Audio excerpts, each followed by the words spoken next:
So we learned the Maamar Hayom, back to the text.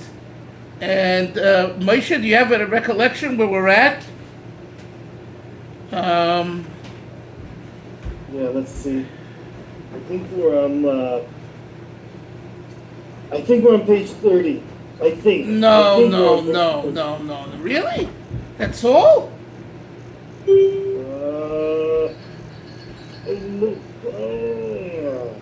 I'm not sure. Anyone, Yonason, do you remember? Jonathan, you're muted. You're muted, Jonathan. No, I don't remember. Okay, let's... Well, you know what we're going to do, being that, time is short. I want to go to the page 35, and between today and tomorrow we'll finish it, Mr. Shem. And this way we'll have something practical for Rosh Hashanah, for the Maamar that you could think about being misboinen on. Okay, page 35. V'chein hu beruchnius. Chein hu beruchnius b'mailas haneshama. So too, in spiritual matters regarding the virtue of souls. We all have different neshamas. The yesh neshamas, and he puts them into several categories. The yesh neshamas, the ar neshamas, souls. Sheheim b'pchinas rosh, they're considered heads. U'kamoi roshi alfi Yisrael, like the head of the Jewish people, those, the Rabbeim, Tzadikim, leaders, they're called Roshi Alfi Yisrael. The Behem Val Yodam Nimshach Pchinas Achayas Haruchni, through them, the spiritual energy for the world goes through them. It comes from Hashem, okay? But Hashem wants a conduit below to filter and distribute the chayas.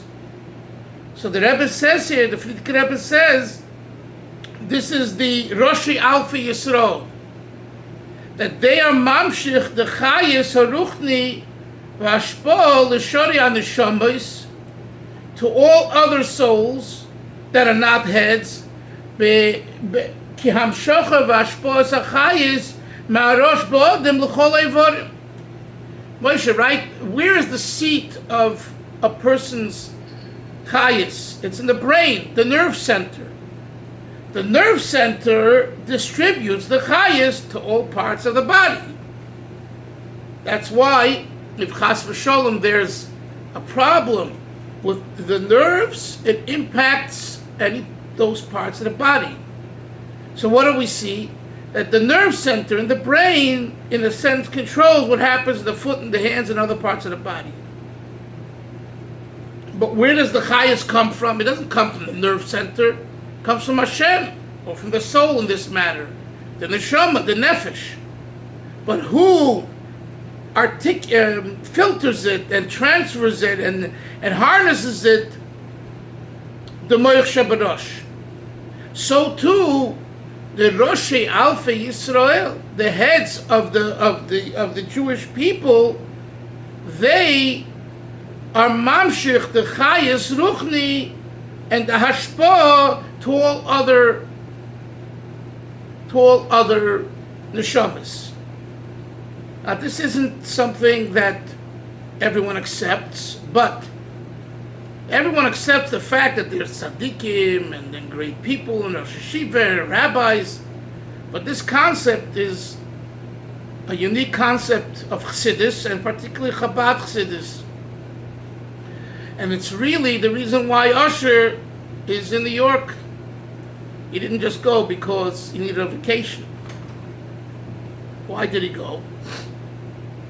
Let's I don't know if you did this, if you and your wife did this, Moshe, but let's articulate. Why did he go? Because he believes, or he was told to believe, and thinking about it and made it his life, that going to the Rebbe as a Lubavitcher Chassid, the Rebbe will be mamshich the chayas to him. So if you're in close proximity, kind of, and you're in the actual base medrash and the oil and all that, you're at the makom of the tzaddik. Not that you and I, me and Boropark, and you guys in Bet Shemesh, the Rebbe is not Mamshech Das Chayes, he is. But those that are able to and wanting to be in the Daled Amis of a tzaddik, even though the tzaddik has passed away, but the Alter Rebbe says in Igeres HaKodesh Chav Zayin that he's more impactful after his physical life than before. Now those are the words of the Alter Rebbe, and he quotes the Zohar HaKodesh. So based on that, the fact that the Rebbe's body is in the oil, not in 770, the fact is that he's limitless. So the counter argument to that is, if he's limitless, why do you have to be in 770? Be a Baruch Parko Bet Shemesh? And the answer is, because Kedusha Leizozim and Kaima, holiness is not budged, is not removed from its original place, and being this is the shul in which he davened for 50 years and all that, it has that kedusha. But the overall idea is that the Roshi Alpha Yisrael, they are mamshich dechayis. Rabbi Melinowitz, Olav Hasholem, the Rav who was a Rav in Bet Shemesh, right around the corner from everyone there, you guys. So he told me, I asked him once if he had any private conversations or correspondence with Rabbi Yoel Khan, because remember I told you he told me that he learned 4 years in his Tanya Shir while he was a student in Muncie in Rabbi Abba Berman's Litvish Yeshiva, right? So at night after Seder, not until at night like 10:30 after they finished, once a week, after Rabbi Yoel came to give a shir in Muncie at 8 or 8:30, after that, or 9, whatever, after he finished his regular shir for Balabatim, he gave a special shir for these students of Rabbi Abba Berman's yeshiva who wanted to go, and they were each, great Talmidei Chachamim, as you know, Rabbi Melinowitz was a Goyin, was a great Talmid Chacham. So Rabbi Yoel stayed around specially to teach them, and he told me that he learned with him Tanya for 4 years, and that's why he considered Rabbi Yoel his Rebbe in Hashkafa. His Rebbe in Gemara was Rabbi Abba Berman, the great Rosh Hashiva, the Litvish Rosh Hashiva, a mirror Talmud. His Rebbe in Halacha, he said, was Rabbi Moshe Feinstein. And his Rebbe in Ashkafa, and that's when I almost fell through the floor, was Rabbi Yoel Khan.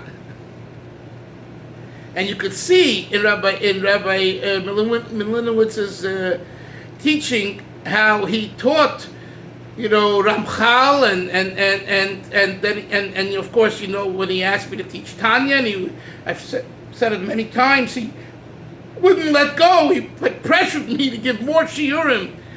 And he was obviously touched, and he knew Tanya, and he knew its importance. So I asked him, did you ever have private conversation, anything interesting? So he said only one time he actually wrote to Rabbi Yoel a letter, and he asked him, what is the source? What's the makar for a Rebbe? I mean, in the Litvish world, there's a Rav, and there's a Rosh Hashiva. There's no idea of a Rebbe. They reject that idea, as we well know. So Rabbi Melinowitz asked Rabbi Yoel, and he knew that Rabbi Yoel, has the knowledge and the wherewithal to answer him properly and calmly.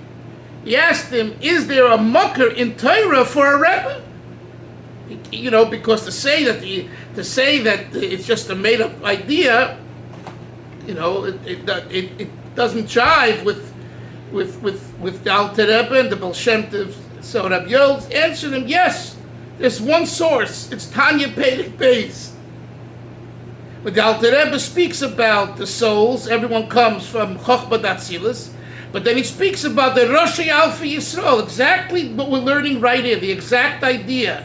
And the Alter Rebbe uses the pasuk in Chumash, V'dofke boi, you should cleave to Hashem, which refers, the Gemara says, to Elu Talmidei Chachamim. The Alter Rebbe brings that pasuk as a support for his argument that there is Roshi Alpha Yisrael. And Rabbi Yoel told Rebbe Milinowitz, that's the source. So in other words, he acknowledged to Rebbe Milinowitz, there's no source, black and white, in the Torah for a Rebbe. The source is the Alter Rebbe. And he heard it, and he told me he accepted it. In other words, you don't want to accept it, don't accept it.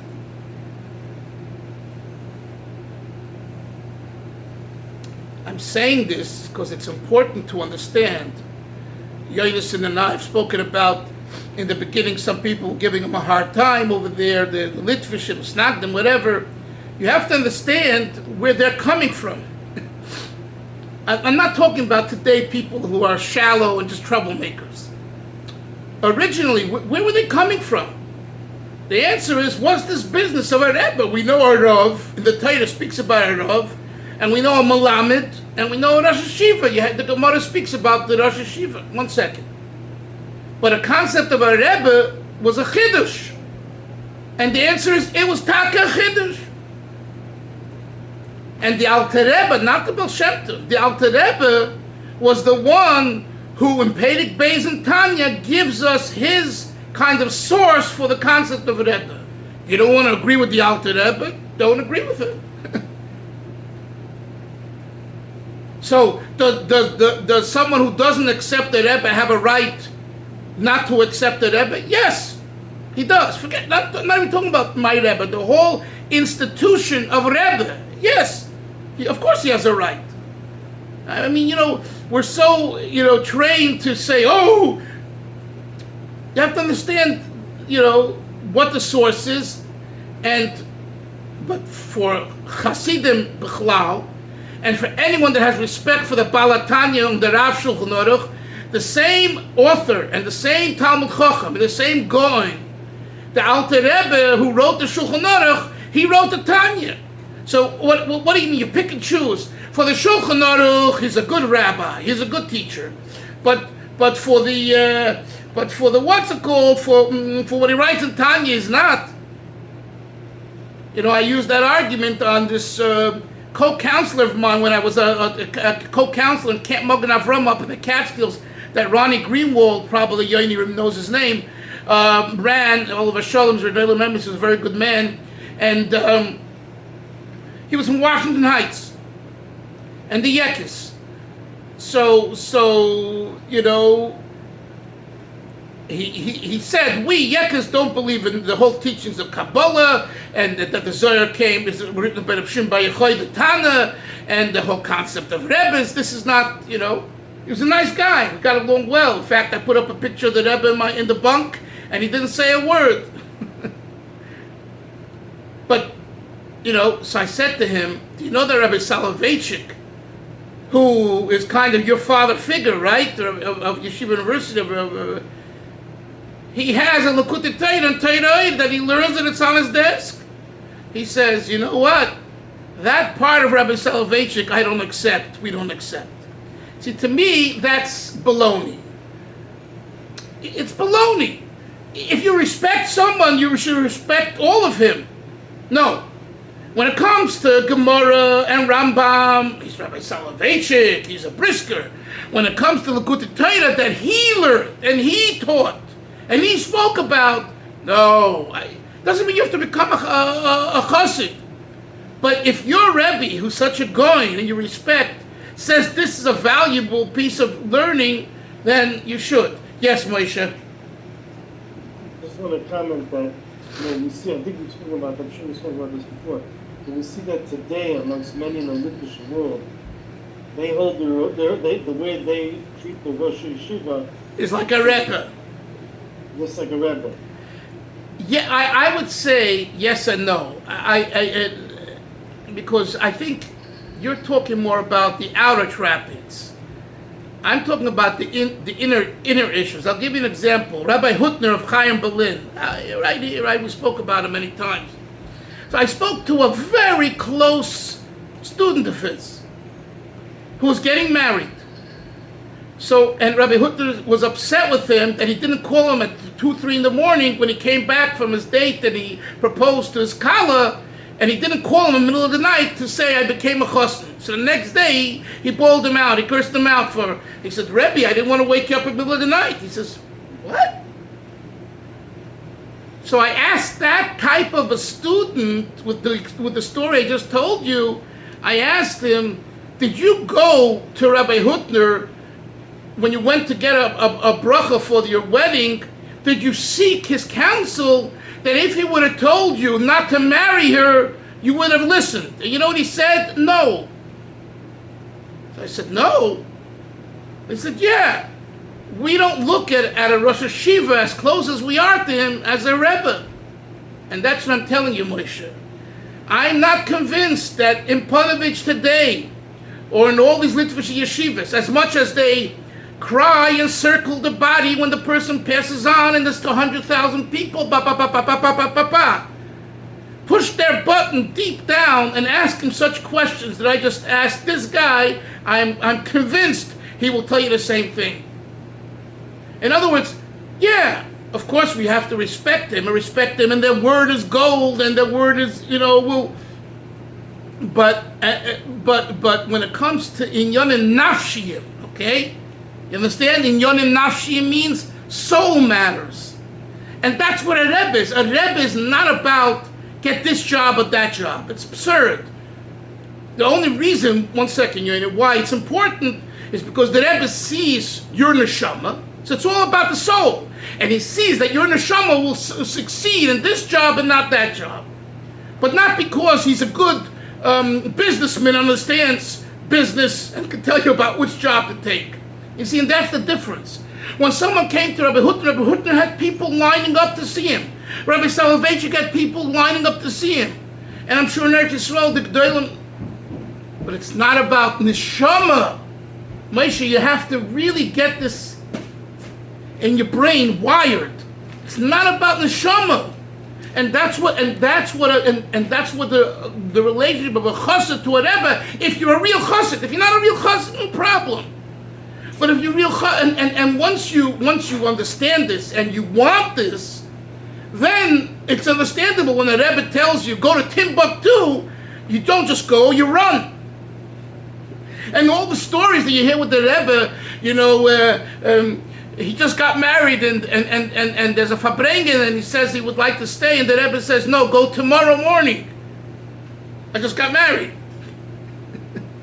There's a farbrengen, I'd like to be by the no, go tomorrow morning. It's not because the immediacy they need you over there. That's the outer answer. The deeper answer is because your soul needs to be there tomorrow. That's our belief of a Rebbe. And that they don't have. And frankly, most Hasidim and their Rebbes don't have that either. Okay?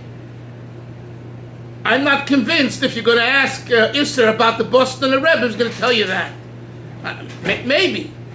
But this is coming in Chabad after learning Chassidus and if I bring you Chassidim, and again, so I understand if someone doesn't believe this, and someone rejects this, in other words, that's normal. What I'm telling you in a way, what explaining is not normal. It's like out of the box.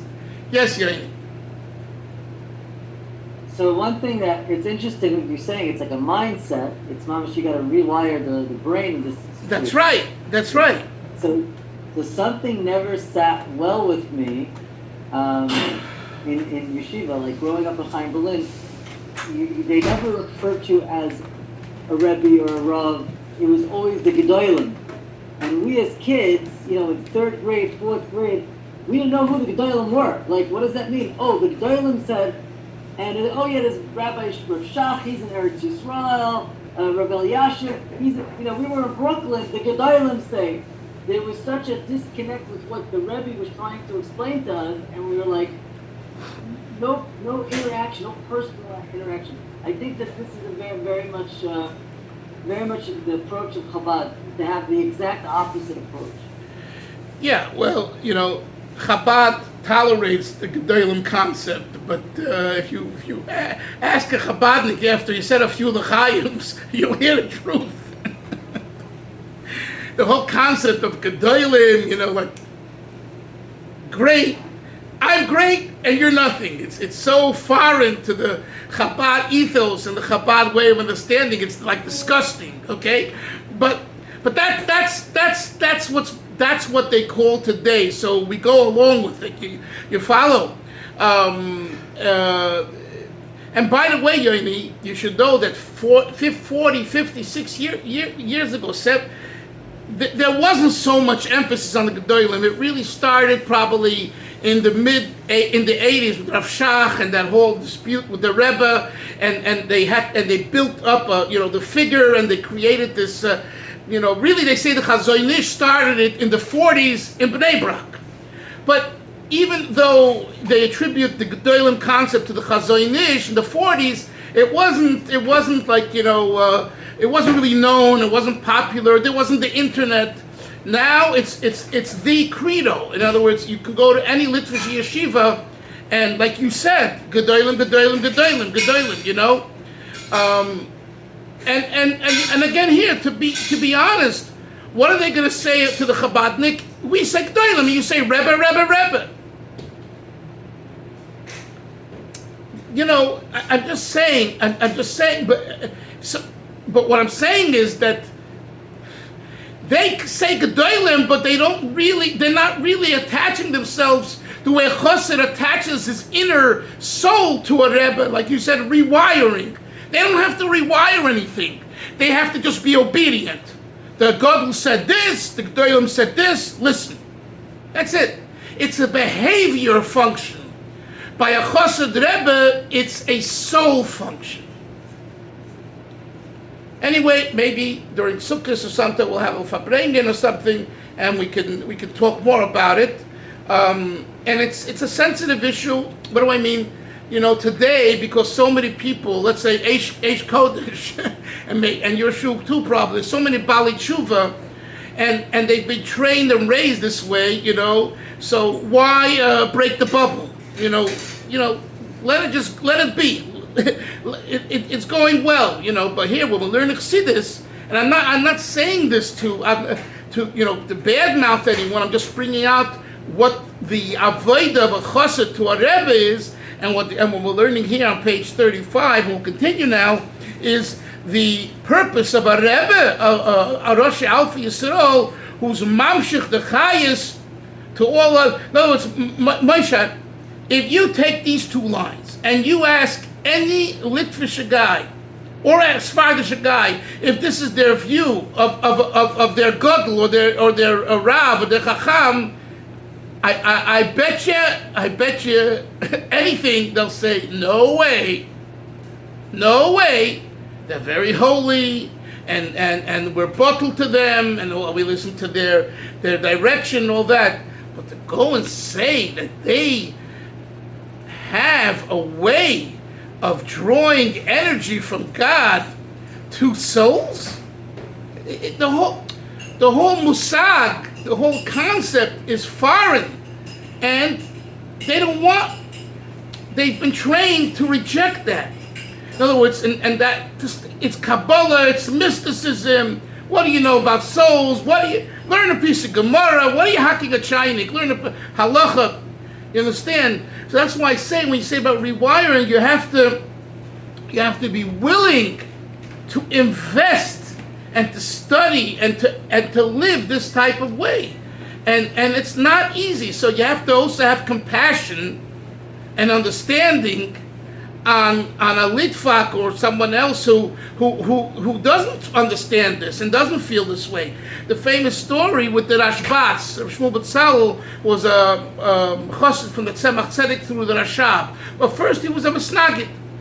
So he wrote his memoirs. It's printed in Hatomim. The previous Rebbe printed it. You'll get a kick out of this. So he writes there that they beat him. When he left the Misnagdim and he became a chassid, they gave him klep.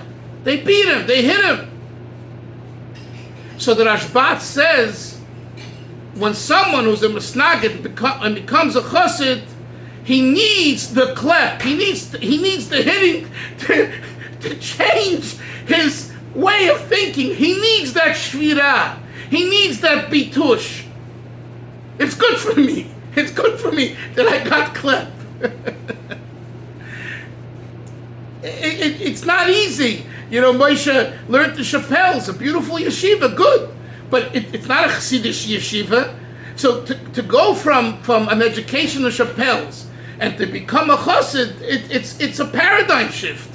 And you get banged around a little bit. Yeah, you get banged around a little bit. But so on one hand, you need to understand where they're coming from, really, and be sensitive, and at the same time understand what the way of which a chassid is really a chassid is the rewiring, as we explained here. Let's continue. Fourth line. V'yesh neshamas shem rak b'chinas regel bilvad. There are neshamas that are only like the feet, compared to the feet. Avogam b'hem yesh mailas gedolos vatzumas. They also have great virtues.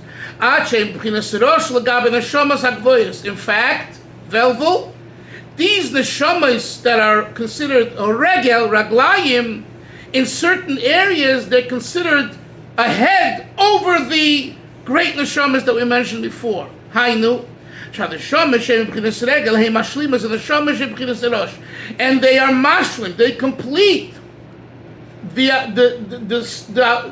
neshamas that are ahead, need them for their completion and perfection. Which because of a Moshe, he brings a pasuk in Baleischa. Moshe says, Yoini, Sheish, Meyes, Elef, Raglei, Om, Asher Anoichi, Bekirboy. I'm standing among 600,000 foot soldiers. The Nishmas B'nai Yisrael, Heim B'chinas Raglayim. The souls of Jews are primarily feet. In Legabe Nishmas Moshe, in comparison to Moshe, Shu B'chinas Rosh, who was the head. Legabe Nishmas B'nai Yisrael.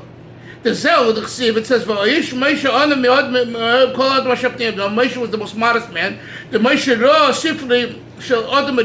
saw the book of Adam, of Adam. And he saw each generation its leaders. Because he saw the generation that's called the heels of the Mashiach. They won't have any real deep understanding of godliness. Especially in comparison to what Moshe understood about God. What we know about God during these times is nothing compared to what Moshe knew. Moshe saw there'll be amongst us such people, foot soldiers. They'll march and have self-sacrifice. When it comes to Torah mitzvahs, they're going to jump in and not ask questions, even though they might be killed and all that in a sent away. And this is from Tanya also, the head, the nerve sent to the brain, feels the limbs, even the nails. You cut your nail and it hurts and all that, your head feels it.